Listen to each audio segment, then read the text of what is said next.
जिंदाबाद भारतीय संविधान जिंदाबाद। जय जय जय जय जय भीम।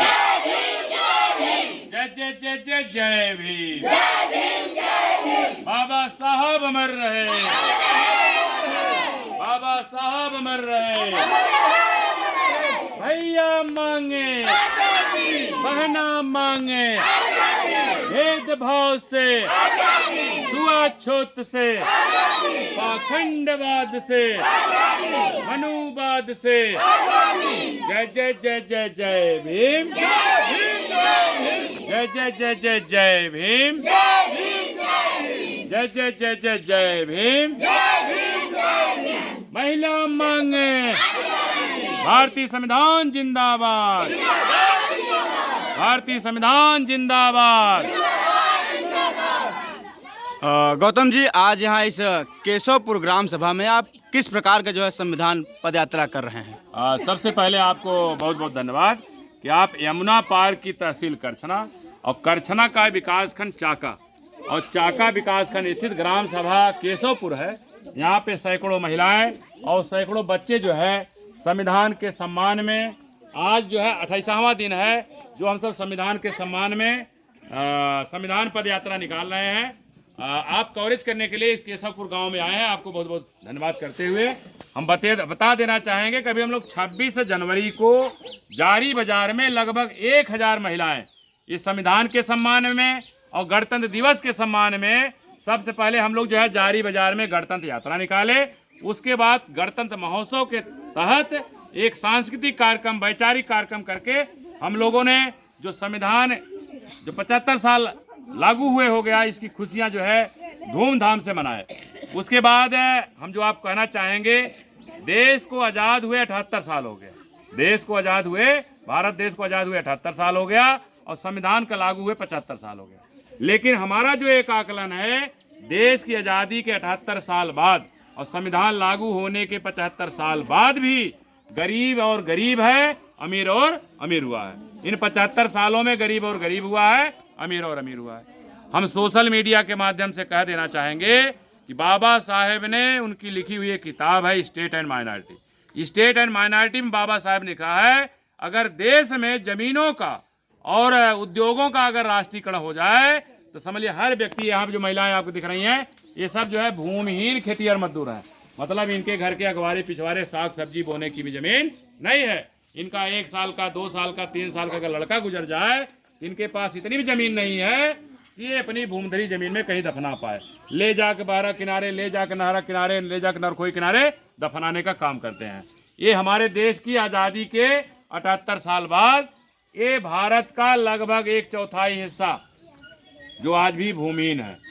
तो हम सोशल मीडिया के माध्यम से, आपके इस यूट्यूब चैनल के माध्यम से जो कह देना चाहेंगे कि लगभग 2 साल से हम लोग, जो जमीन सरकारी है वो जमीन हमारी है, जल्दी बांटो ऊसर पड़ती जिसके पास नहीं है धरती, और धरती नहीं धनवानों की है मजदूर किसानों की। ये लाइन लड़ते लड़ते 2 साल हो गया।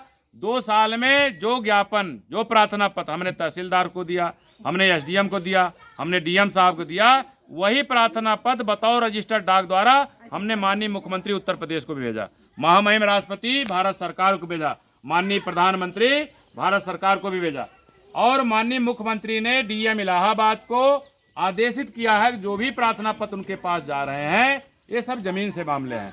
उन्होंने डीएम इलाहाबाद को लिखा है, एसडीएम करछना को लिखा है कि जल्दी जमीनें खाली करवा करके भूमिहीनों में पट्टा किया जाए। जिसके पास घर नहीं है आवासीय पट्टा किया जाए, जिसके पास खेती बाड़ी नहीं है उसको कृषि कार्य का पट्टा किया जाए। हुआ क्या कि धान की फसल जब खड़ी थी उसके पहले ये प्रार्थना पत्र हम सब दे रहे थे। हुआ क्या, जो चिट्ठी आई है माननीय मुख्यमंत्री के यहाँ से, इस समय क्या है कि महाकुंभ 2 महीना तक हमारे सभी अधिकारी कर्मचारी महाकुंभ में व्यस्त रहे और हम उनको अवसर और मौका देते हैं, समय देते हैं। 14 अप्रैल तक, इस समय वर्तमान में खेतों में गेहूं की फसल बोई गई है। ये 14 अप्रैल तक संभवतः गेहूं की फसल कट जाई रहेगी और हम डीएम इलाहाबाद से, एसडीएम करछना से, एसडीएम बारा से, एसडीएम कुरान से, एसडीएम मेजा से मांग करते हैं कि 14 अप्रैल से पहले गेहूं जो फसल बोई गई खेतों में वो कट जाएगी। उससे पहले अगर जो सरकारी ज़मीनें हैं, चकबंदी के बाद हम जो कर रहे हैं कि हर गांव में कम से कम 50 बीघा ज़्यादा से ज़्यादा 100 बीघा जमीन आई थी चकबंदी में। आज भी वही काश्तकार, वही भूमाफिया लोग आज भी अपने खेतों में मिला के जोत बो रहे हैं। हम मांग करते हैं कि ऐसी ज़मीनों को खाली करा करके हम भूमिहीनों में, जिनके पास घर नहीं, आवासीय पट्टा किया जाए, जिनके पास खेती बाड़ी नहीं है उनमें खेती बाड़ी का पट्टा किया जाए। अगर 14 अप्रैल से पहले हमारे केशवपुर में अभियान चला के काम नहीं किया जाता है, हम यमुना पार के 5000 लोग, पहली बात तो 14 अप्रैल हमारे ज्ञान के प्रतीक, राष्ट्र नायक, बोधिसत्व और संविधान निर्माता बाबा साहेब जन्मदिवस है। बृहद पैमाने पर जन्मदिवस मनाएंगे। लौट के जब शाम का आएंगे तो 15 तारीख को इसी समय लगभग 5 बजे हम लोग लखनऊ जाने की तैयारी कर रहे हैं। 15 अप्रैल को निकलेंगे और 16 अप्रैल को माननीय मुख्यमंत्री जी आपके 5 कालीदास मार्ग पर हम यमुना पार से लगभग 5000 लोग, जो डॉक्टर अंबेडकर वेलफेयर नेटवर्क डान का एक सूत्री कार्यक्रम है कि जमीनों का राष्ट्रीयकरण करके, उद्योगों का राष्ट्रीयकरण करके हम भूमिहीनों में जमीनों का आवंटन करिए। तो हम किसी का भूमधरी जमीन नहीं मांग रहे हैं। अगर राष्ट्रीयकरण होता है तो अपने आप हर भूमिहीन काश्तकार हो जाएगा। लेकिन चकबंदी के बाद जो जमीनें निकल के आई हैं वो आज भी बड़े बड़े भूमाफिया यमुना पार में कब्जा किए हैं, उसको खाली करा करके हम लोगों में पट्टा किया जाए। अगर 14 अप्रैल से पहले एक अभियान के तहत यमुना पार में ये काम नहीं होता है, हम लोग 15 अप्रैल के निकलेंगे और 16 अप्रैल के आपके दरवाजे तब तक बैठे रहेंगे जब तक हमारे करछना में, जब तक बारा में या कुराव में या मेजा में आवंटन की कार्रवाई नहीं हो जाती। जो भी साथी आपके इस YouTube चैनल को देख रहे हैं उनसे आग्रह है, निवेदन है, इसको ज़्यादा से ज़्यादा शेयर करिए। इतना शेयर करिए कि हमारी बात माननीय प्रधानमंत्री तक, महामहिम राष्ट्रपति तक, उत्तर प्रदेश के महामहिम राज्यपाल तक और उत्तर प्रदेश के मुख्यमंत्री माननीय योगी आदित्यनाथ तक ये बात पहुँचे, ताकि मुख्यमंत्री डीएम इलाहाबाद को निर्देशित आदेशित कर सकें, करछना के एसडीएम को, बारा के एसडीएम को, मेजा के एसडीएम को, कुराव के एसडीएम को आदेशित निर्देशित कर सकें, ताकि हम लोगों को 15 अप्रैल को निकल करके 16 अप्रैल को 5 कालीदास मार्ग न जाना पड़े। अगर मुख्यमंत्री जी चाहते हैं कि गेहूं कटते ही खेतों में अगर आवंटन की कार्यवाही करते हैं तो हम सब जो है मुख्यमंत्री के यहाँ आपके दरवाजे जो आ रहे हैं हम अपना कार्यक्रम अति करते हैं। लेकिन उसके पहले हम लोग पूरे उत्तर प्रदेश में जो राष्ट्रीयकरण की बात है, एक चिंगारी लगाई जा चुकी है, एक आगाज यहाँ शुरू हो गया है। निश्चित है पूरे भारत में जो है ये आगाज पहुँचेगा, आज नहीं तो कल। हम जो बताना चाहेंगे, हम सब एक एक बोर्ड के माध्यम से गांव का प्रधान बनाते हैं, उसी एक बोर्ड से हम विधायक बनाते हैं, विधायक के माध्यम से मुख्यमंत्री बनाते हैं, एक एक बोर्ड से हम देश का सांसद बनाते हैं, सांसद से प्रधानमंत्री बनाते हैं। अगर हम सांसद, विधायक, मुख्यमंत्री, प्रधानमंत्री बोर्ड के माध्यम से बना सकते हैं, उन्हीं वोटों से हम मुख्यमंत्री, प्रधानमंत्री को पद से हटा भी सकते हैं। हम चाहते हैं कि देश की आज़ादी के इन 78 सालों में, संविधान लागू होने के इन 75 सालों में जो गरीबी और अमीरी की खाई, जो दूरी बनी हुई है, गैप है, उसको माननीय प्रधानमंत्री जी, माननीय मुख्यमंत्री जी जितना जल्दी हो जाए उस खाई को कम करके कम से कम गरीबों के ऊपर दया करिए, इनको अपलिफ्ट करने की बात करिए। हमारे संविधान में जो कल्याणकारी बात लिखी गई है, हमारे जो अधिकारों की बात कही गई है, डॉक्टर अंबेडकर वेलफेयर नेटवर्क डान गांव में जाकर संविधान पद यात्रा निकाल करके महिलाओं को जागरूक कर रहा है। जागरूक होते ही जैसे इनको जानकारी हुई, कब हमें हाथ फैलाने से हमको कुछ मिलने वाला नहीं है, निश्चित है लड़ेंगे और जीतेंगे।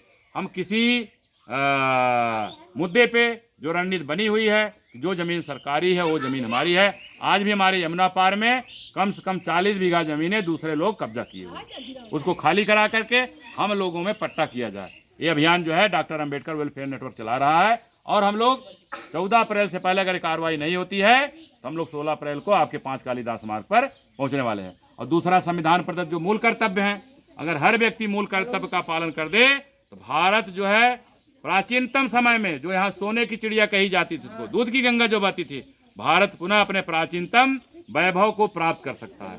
लेकिन हम मूल कर्तव्य की बात क्या करें, मूल कर्तव्य के पैरेलल यहाँ पे आज भी अंधविश्वास, पाखंड और कुरीतियाँ परोसी जा रही हैं। ये अभियान चलाया जा रहा है, तो जो व्यक्ति अंधविश्वास, पाखंड और कुरीतियों में जकड़ा रहेगा उसके माइंड में वैज्ञानिक सोच कैसे आएगी। भारतीय संविधान वैज्ञानिक सोच पर आधारित लिखा गया है। अगर अक्षरता इसका हम पालन करते हैं, या हमारे देश के सत्ता में बैठे हुए कांग्रेस का समय रहा, आज बीजेपी का समय है, अगर अक्षरता इसका पालन कर दें तो गरीबी और अमीरी की खाई मिट सकती है। लेकिन क्या सत्ता में बैठे ऐसे लोगों की मंशा ही नहीं है कि गरीबों की या गरीबों का उद्धार हो। तो माननीय प्रधानमंत्री जी, महामहिम राष्ट्रपति जी, माननीय मुख्यमंत्री उत्तर प्रदेश या महिम राज्यपाल उत्तर प्रदेश, आपसे मांग करते हैं कि एक अभियान के तहत 14 अप्रैल से पहले हमारे यमुना पार में जो सरकारी ज़मीन है उसको निकाल करके हम लोगों में बांटना शुरू कर दिया, अन्यथा की हम लोग अनिश्चितकालीन अनशन पर बैठने के लिए बाध्य हो गए। जो भी साथी आपके इस यूट्यूब चैनल को देख रहे हैं, आप सभी साथियों का आभार व्यक्त करते हुए आप सभी को जय भीम, नमो बुद्धाय, जय भारत, जय बहुजन समाज, जय भारतीय संविधान, जय जय जय जय जय भीम, जय जय जय जय जय भीम, भारतीय संविधान जिंदाबाद, भारतीय संविधान जिंदाबाद।